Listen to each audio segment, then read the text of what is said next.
और फिर नारद जी कहते हैं अत्युग्र भूरि कर्माणो नास्तिका रौरवा जना ते तिष्ठन्ति तीर्थेषु तीर्थसारस्ततो गता। बड़े उग्र कर्म करने वाले घोर पापी दुष्ट विधर्मी दुराचारी तीर्थों में बस रहे हैं, तीर्थों का सेवन कर रहे हैं। तीर्थ में श्रद्धा नहीं है, लेकिन केवल ऋषिकेश वृंदावन फोटोग्राफी करने के लिए और तमाम दुष्कर्म करने के लिए आते हैं, लेकिन भगवान के प्रति कोई श्रद्धा नहीं। इसीलिए नारद जी ने देखा तीर्थ सारस ततो गता, तीर्थ का सार नष्ट हो गया। पंडितास्तु कलत्रेण रमन्ते महिषाइव पुत्रस्योत्पादने दक्षा अदक्षा मुक्तिर साधने। जो लोग अपने को ज्ञानी कहते हैं, अपने को बड़ा पंडित कहते हैं, हम महाराज बड़े ज्ञानी हैं, वे लोग दिन रात संतान उत्पत्ति करने में लगे हैं, लेकिन अपनी मुक्ति का साधन वो नहीं करते। केवल मीठा बोल करके, आडंबर रच करके, मिथ्या वेश बना करके। आजकल वेश की ज्यादा पूजा है ना, वो तो पहले भी थी। काल नेमी कौन सा वेश बना करके आया था? हनुमान जी भी थोड़े संकट में पड़ गए थे। रावण कौन सा वेश बना के आया तो जानकी जी को ले गए।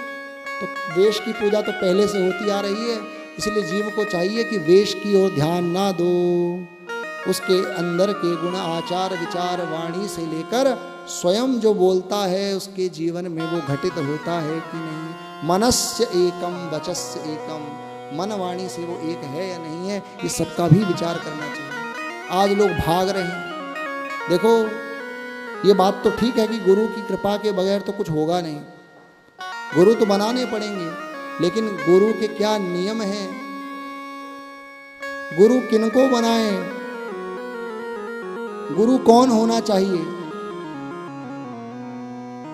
इसका भी जीव को बोध नहीं। किसी को भी गुरु बना लिया, अरे महाराज जी वो तो बड़ी भव्य कथा करते हैं, तो लोग आजकल कथावाचकों को भी गुरु बना देते हैं। कोई कहते हैं महाराज ये तो सन्यासी हैं, और सन्यासी हैं तो संत हैं, तो इनको गुरु बना लो। अरे महाराज सन्यासी तो आप जाओ त्रिवेणी घाट में कितने मिलेंगे, पूरे भारत में कितने। क्या ये गुरु की योग्यता है कि वो सन्यासी है, वो ब्रह्मचारी है, बड़े बड़े बाल हैं, खूब मालाएं लटका करके डालता है, बहुत बड़ा जगत गुरु महामंडलेश्वर है, ये गुरु की योग्यता है? लेकिन लोग बाहरी आडंबर देखकर, पद देखकर, अरे महाराज उनके तो इतने फॉलोअर्स हैं, और अपने को भी उनका शिष्य बना लेते हैं। और ऐसे गुरु भी नरक जाते हैं, ऐसा शिष्य भी नरक जाता है। इसीलिए गुरु किसको बनाए, ये सब वेदों ने कहा, शास्त्रों ने कहा। आचार्यो वेद संपन्नो विष्णु भक्तो विमत्सर।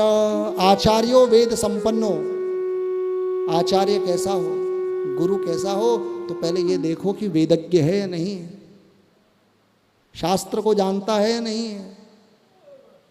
संस्कृत भी पढ़ने ठीक से नहीं आती, लोग गुरु बना लेते हैं, ये बड़ी विडंबना है। आचार्यो वेद संपन्नो विष्णु भक्तो विमत्सरा, विष्णु का भक्त हो, केवल आडंबर ना करे कि राधे राधे करके लोगों को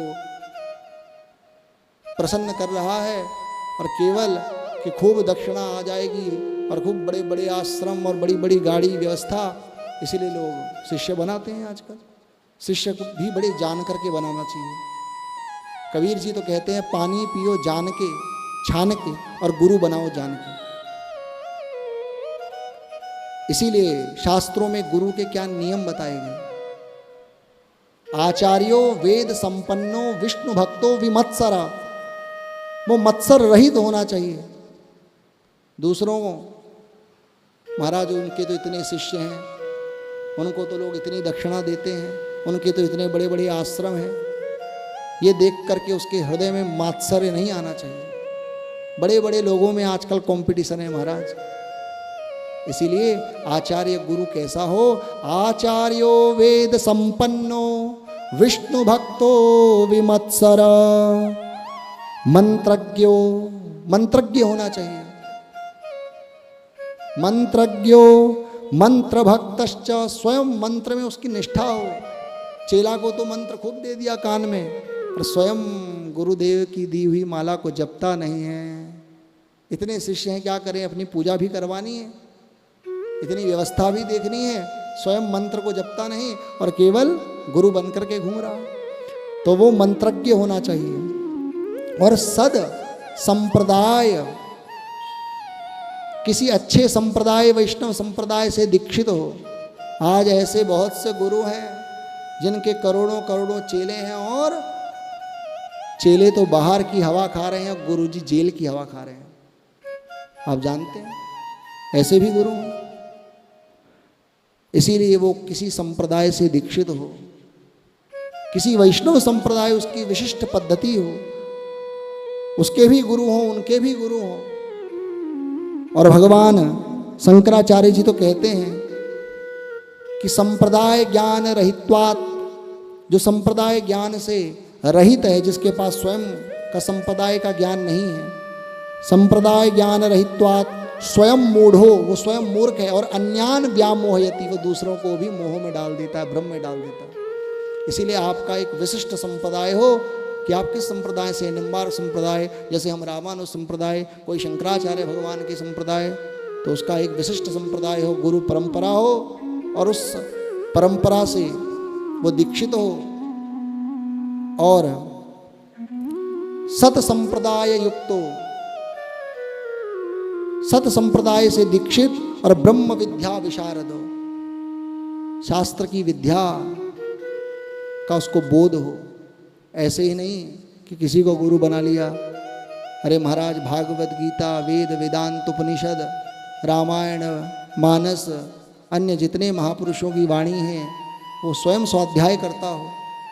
आजकल तो 6 महीना में लोग व्यास बन के मार्केट में घूम रहे हैं और एको श्लोक याद नहीं भागवत का। इसीलिए चाहे 60 वर्ष उम्र क्यों ना हो जाए, नित्य भागवत को जो पढ़ता हो, कोई वाणी को पढ़ता हो, ऐसा नहीं कि 6 महीना पढ़ लिया तो बस तुम्हारा ज्ञान मर जाएगा। इसलिए ऐसा गुरु होना चाहिए।